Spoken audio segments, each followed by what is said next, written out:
Assalamualaikum warahmatullahi wabarakatuh. Perkenalkan, nama saya Agung Putra Hartanto. Saya siswa kelas 12 SMK Tekindo. Saya di sini akan menjelaskan tentang bagaimana cara kerja aplikasi inventaris.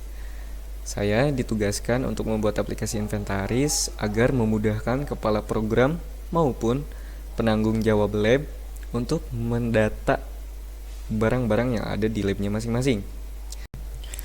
Yang pertama, kita akan masuk ke dalam halaman loginnya terlebih dahulu. Oke. Kita sudah masuk di halaman login. Pada halaman login ada tombol login dan tombol daftar. Nah, kita akan mencoba untuk daftar terlebih dahulu untuk membuat akun atau user baru. Kita klik tombol daftar, lalu kita masukkan username-nya, terserah. Misalkan saya masukkan TKJ.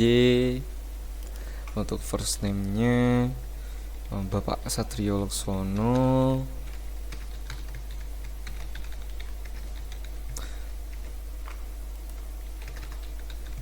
Dan passwordnya 123, confirm passwordnya 123. Lalu kita klik tombol sign up.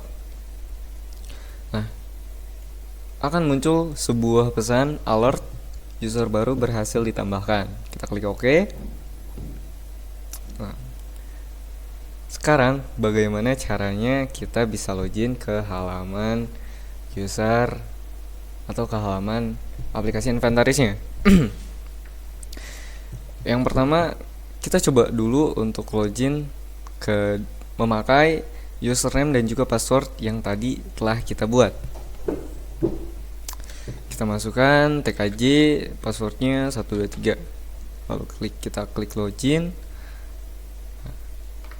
Ternyata kita belum mendapatkan akses atau belum diverifikasi oleh admin. Oke. Kita akan mencoba login ke dalam halaman admin menggunakan user admin. Kita login. Nah, di sini kita sudah memasuki halaman admin, yang dimana admin ini mengontrol semua user, lalu ada jurusan, dan dia bisa melihat semua data barang. Bahkan dia bisa mencetak semua data barang yang diinputkan oleh seluruh kepala program yang ada. Di sini karena tadi user TKJ belum diverifikasi, artinya user itu belum bisa login atau masuk ke dalam aplikasi inventaris halaman user. Nah, di sini di tab user atau di submenu user, kita mempunyai tabel user. Di sini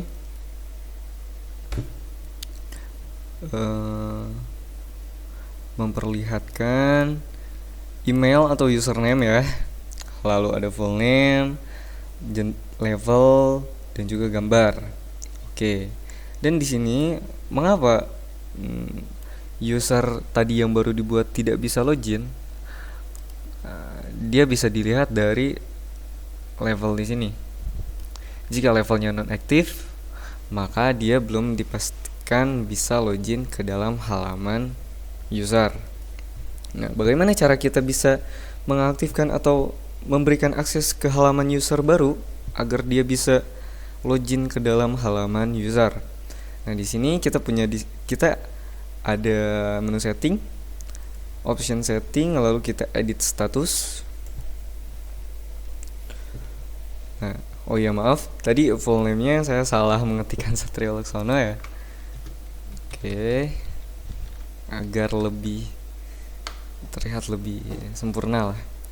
Nah, lalu di level, di sini ada level admin, supras, user, dan nonaktif ini. Nonaktif ini artinya belum diverifikasi.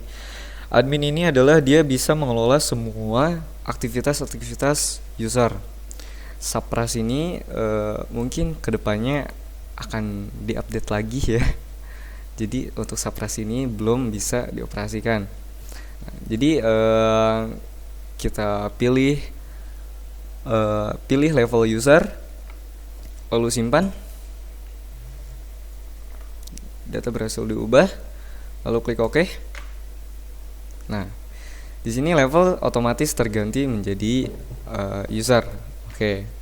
Artinya user tersebut atau user tadi sudah bisa login ke dalam halaman login atau halaman user, maaf. Oke, langsung kita logout aja dan masuk ke halaman user TKJ 123, lalu klik login.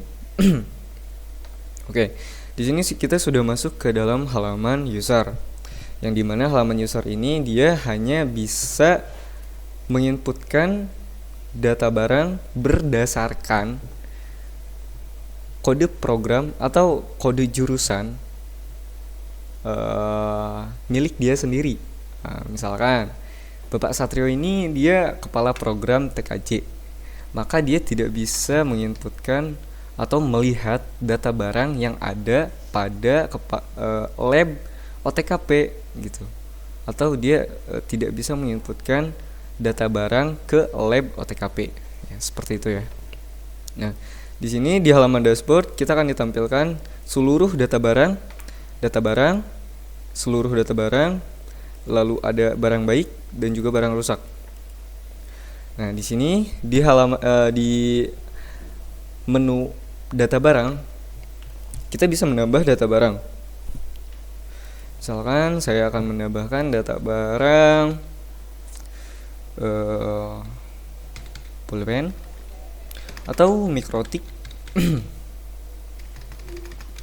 Mikrotik jumlahnya 12, lalu satuan unit dan spesifikasinya alhamdulillah baik.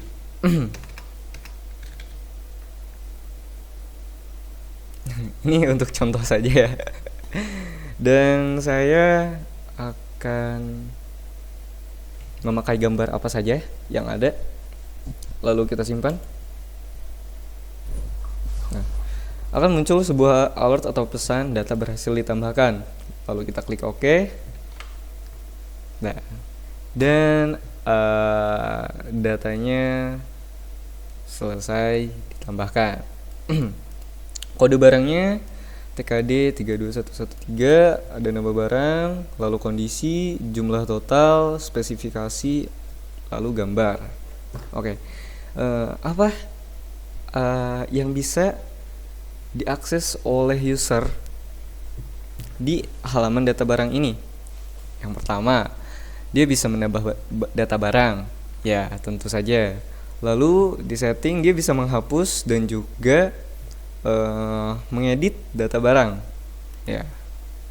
Misalkan saya ingin mengedit jumlah barang mikrotik, kita edit jumlahnya 10 misalkan. Terus keterangannya kita ganti rusak, lalu kita simpan, otomatis data akan terubah. Oke, kondisinya rusak dan jumlah totalnya itu 10. Oke, lalu kita lanjut ke pinjaman barang. Oke, di menu pinjaman barang ini kita akan ditampilkan sebuah form nama barang untuk menginputkan nama barang, lalu jumlah, lalu ada peminjam dan juga keterangan. Di sini hanya mikrotik karena di data barang yang kita punya hanya ada satu data barang.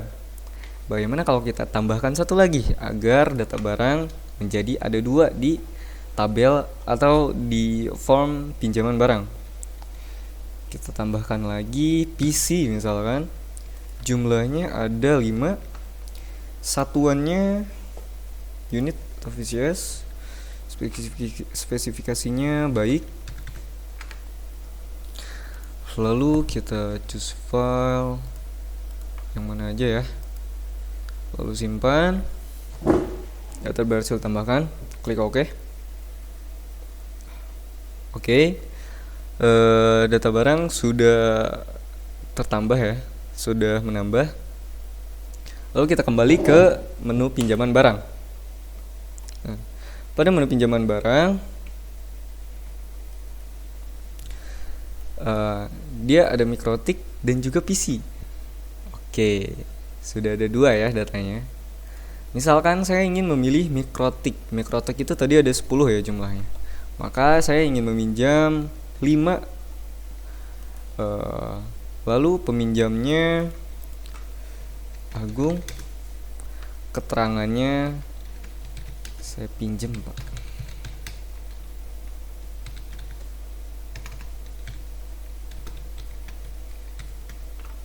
Oke, kita submit. Data berhasil ditambahkan. Klik OK. Oke, lalu ada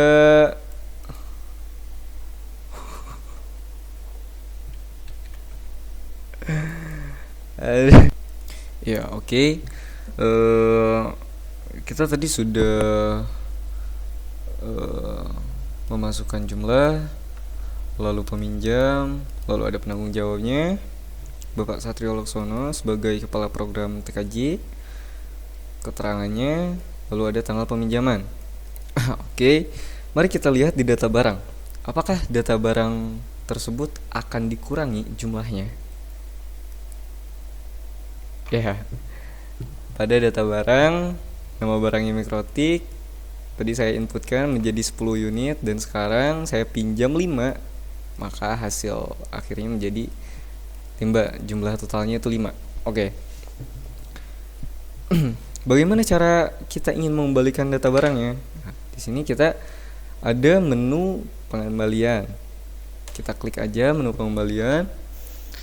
Nah, ini form yang tidak bisa diubah atau kolom atau field yang tidak bisa diubah. Nah, kita hanya bisa menginputkan jumlah dan juga keterangan. Misalkan kita ingin mengembalikan semuanya atau hanya sebagian. Saya ingin mengembalikan 2. Lalu di keterangannya, terima kasih Pak, gitu. Lalu kita simpan dan otomatis data di sini akan dikurangi jumlahnya. Data di peminjaman barang akan dikurangi menjadi 3. Lalu di data barang dia akan bertambah jadi 7. Oke. Setelah itu kita langsung masuk ke dalam laporan barang. Di laporan barang ini kita ada 3 submenu ya. Yang pertama ada AL, lalu ada barang baik dan juga barang rusak. AL di sini akan mencetak seluruh data barang baik maupun barang rusak. Oke. Nah, kita sudah diperlihatkan tampilannya seperti ini. Data inventaris barang, alat atau bahan. Tanggalnya ada per tanggal sekian. Dan juga ketentuan atau data-data yang diinputkan.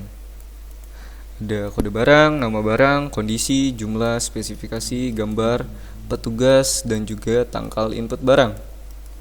Nah, di sini atas nama Kepala Program Teknik Komputer dan Jaringan Bapak Satrio Laksono. Oke. Lalu ada barang baik. Dia hanya menampilkan seluruh data barang baik. Lalu ada data barang rusak. Dia juga hanya menampilkan seluruh data barang rusak dan kondisi barang rusak. Oke. Lalu kita ke laporan pinjam. Laporan pinjam ini datanya dia menangkap data yang ada di menu pinjaman barang ya. Coba kita print pinjam.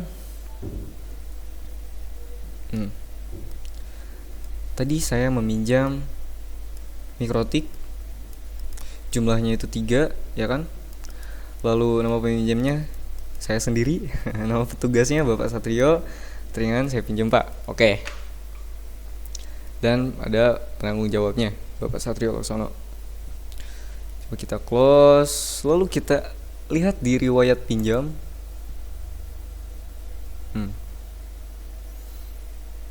Ini riwayat-riwayat yang telah diinputkan atau ya, yang telah diinputkan, betul. Sebelumnya ini banyak data yang tidak ini ya. Maaf. Ini kemarin saya nyoba-nyoba dan ini anggap aja nggak ada ya. Ya pokoknya seperti itu. Di sini ada tanggal juga. Di sini ada headline ya, data peminjaman alat, teknik, komputer dan jaringan. Ini akan berubah sesuai jurusan ya. Tergantung login menggunakan kepala program yang mana. Lalu ada pertanggal Senin 14 November 2022. Ada tanggal, nama barang, jumlah, nama peminjam, nama petugas, keterangan. Oke. Mungkin cukup penjelasan untuk pada halaman user. Hanya ada data barang dan juga halaman peminjaman barang, dashboard. Oke.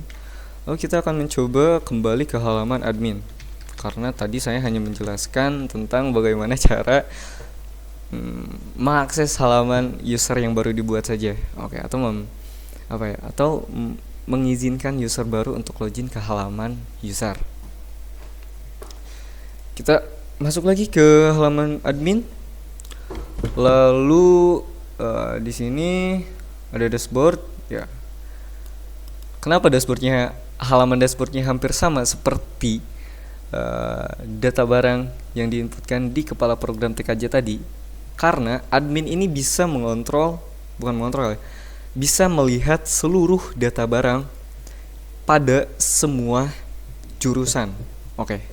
Nah, jurusan ini menu jurusan.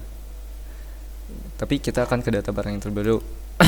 Nah, di sini ada seluruh data barang sesuai jurusan ya.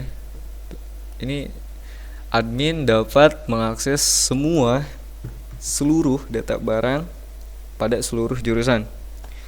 Bagaimana cara kita ingin menambah jika ada jurusan yang lain ya? Nah, kita tinggal tambah jurusan aja di halaman admin.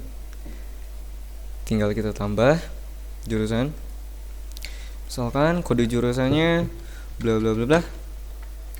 Lalu jurusan misalkan RPL, simpan. Otomatis data akan tersimpan. Oke. Nah, kode jurusannya sekian. Oke. Lalu ada di laporan barang.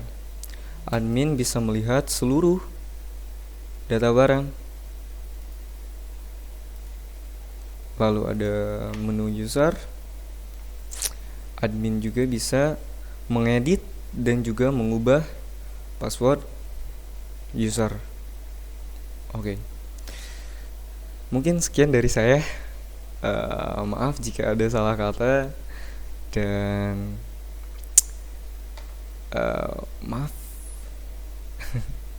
Pokoknya maaf sebesar-besarnya karena saya masih grogi juga. Sekian dari saya. Wassalamualaikum warahmatullahi wabarakatuh.